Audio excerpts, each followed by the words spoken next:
બનાસકાંઠાના વિભાજન બાદ જ્યારે વાવ થરાદને જિલ્લો જાહેર કરવામાં આવ્યો છે ત્યારે દિયોદર ખાતે આજે બજાર બંધ રાખીને વિરોધ પ્રદર્શન કરવામાં આવી રહ્યું છે, કારણ કે દિયોદરને ઓગળ જિલ્લો બનાવવા માટે છેલ્લા કેટલાય સમયથી ચર્ચાઓ વિચારણા ચાલુ રહી હતી અને ત્યારે અચાનક જ જ્યારે 1 જાન્યુઆરીથી બનાસકાંઠાનું વિભાજન થયું અને વાવ થરાદ તાલુકાને જિલ્લો જાહેર કરવામાં આવ્યો, જેથી કરીને હાલ કાંકરેજ તેમજ દિયોદરમાં અલગ અલગ ઠેકાણે વિરોધ પ્રદર્શન યોજાઈ રહ્યું છે। સંપૂર્ણપણે બજાર બંધ કરીને આ વિરોધ કરવામાં આવી રહ્યો છે। આપ જોઈ રહ્યા છો હાલમાં દિયોદર બજાર સંપૂર્ણપણે બંધ કરવામાં આવી રહ્યું છે અને હાલમાં દિયોદર ખાતે આગળ જિલ્લાની છેલ્લા કેટલાય સમયથી દરખાસ્ત તૈયાર કરવામાં આવી હતી, પરંતુ જિલ્લો જાહેર ન થયો અને આખરે વાવ થરાદને જિલ્લો જાહેર કરવામાં આવ્યો ત્યારે હવે દિયોદર તેમજ કાંકરેજ વિસ્તારના લોકો વિરોધ પ્રદર્શન કરી રહ્યા છે। અને જે રીતે આપણે વાત કરશું, શું કહેશો દર્શનભાઈ? આ જિલ્લાનું મુખ્ય મથક તો કેન્દ્રમાં હોય, મધ્યમાં હોય।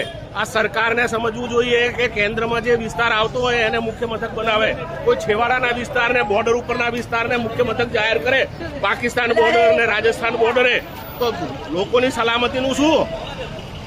દર્શનભાઈ, ઘણી બધી રજૂઆતો કરી હતી ઓગળ જિલ્લાને લઈને, મુખ્યમંત્રી સાહેબે જે રજૂઆતો કરી છે એના ઉપર ધ્યાન આપ્યા વગર, ભૌગોલિક પરિસ્થિતિનો વિચાર કર્યા વગર જ આ નિર્ણય કરેલ છે, જે ગંભીર રીતે ગુજરાત સરકારની ભૂલ છે અને પબ્લિકની લાગણીને માન આપીને એ નિર્ણય બદલવો જોઈએ, એ નિર્ણય પાછો લેવો જોઈએ અને ફરીથી સર્વે કરી અને જે મધ્યમાં આવતું હોય એ સ્થળ જિલ્લાના મુખ્ય મથક તરીકે પસંદ કરવું જોઈએ। મુખ્ય કેન્દ્રનો અર્થ, કેન્દ્ર શબ્દનો અર્થ જ મધ્યમાં આવે। વર્તુળનું કેન્દ્ર કયો હોય? મધ્યમાં। તો ગુજરાત સરકાર આટલી તો સંવેદનશીલ અને સમજુ હોવી જોઈએ।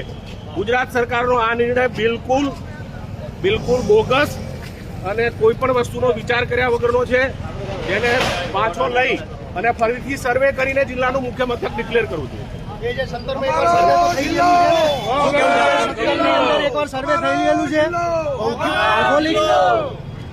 ભૌગોલિક પરિસ્થિતિ પ્રમાણે દિયોદર એ ઓગળ જિલ્લા માટે પરફેક્ટ સેન્ટર પડે છે અને બધાની એવી માગણી છે કે દિયોદરને એક ઓગળ જિલ્લો જાહેર કરવામાં આવે અને એના માટે દિયોદર બજાર બંધ રાખવામાં આવ્યું છે। ઈશ્વરભાઈ, શું કહેશો? દિયોદર તાલુકો નવા જિલ્લા માટે એક વચ્ચોવચ મીડિયમ હતો, બધી રીતે દિયોદર તાલુકો અનુકૂળ આવે। આજની સરકારે કોઈ વિચાર કર્યા વગર પાર્ટીના અમારા દિયોદર તાલુકાના ખેડૂતો, વેપારીઓ અને આજુબાજુના તમામ ગામોના હિતમાં ખોટો નિર્ણય લીધો છે। એ નિર્ણયને અમે વિરોધ કરીએ છીએ। આજની સરકાર દિયોદર તાલુકાને વિશ્વાસમાં લઈ આજુબાજુના તાલુકા પણ વચ્ચે આવતા હતા, એટલે એક છેવાડે થરાદમાં જે જિલ્લો બનાવ્યો એના સામે અમારી સંપૂર્ણ નારાજગી છે। ભવનજી, શું કહેશો? દરખાસ્ત તૈયાર થઈ, ઓગળ જિલ્લાની અનેક રજૂઆતો કરી, પરંતુ આખરે થરાદને જિલ્લો જાહેર કરાયો। દિયોદર જિલ્લો બને એના માટેની અમારી જૂની માગણીઓ હતી અને એના માટેના જે કોઈ કાગળો કે જે કોઈ સીએમ સુધી તો પહોંચાડ્યા હતા અને સીએમ સાહેબે કલેક્ટર સાહેબને પણ સૂચના આપી હતી। તેમ છતાં પણ આ એક મનસ્વી રીતે નિર્ણય લેવામાં આવેલો છે અને ખરેખર જો ભૌગોલિક દ્રષ્ટિએ જોવામાં આવે તો દિયોદર જિલ્લો બનવો જોઈએ, કારણ કે દિયોદર મીડિયમમાં આવેલો છે અને એની બાજુ જે લાખણી, ભાભર, સુઈગામ, વાવ, થરાદ જે તાલુકા આવે છે 40 કિલોમીટરની અંદર આવેલા છે અને દિયોદરની અંદર જે જિલ્લા બનવા માટેની જે ભૌગોલિક સુવિધાઓ જોવે, દાખલા તરીકે જુઓ તો કોર્ટ કચેરી, bus stand, referral hospital, GIDC જેવી આવા અનેક સ્થળો આવેલા છે, એટલે અને બનાસ ડેરી જે વિશ્વની એશિયાની મોટી ડેરી છે એ પણ દિયોદરમાં આવેલી છે। એટલે દિયોદર તાલુકાના અમારી એવી સરકારને માગણી છે કે જે આ થરાદને જિલ્લો જાહેર કર્યો છે એની પુનઃ વિચારણા કરી અને દિયોદરને જિલ્લો આપે એવી અમારી સૌની માગણી છે।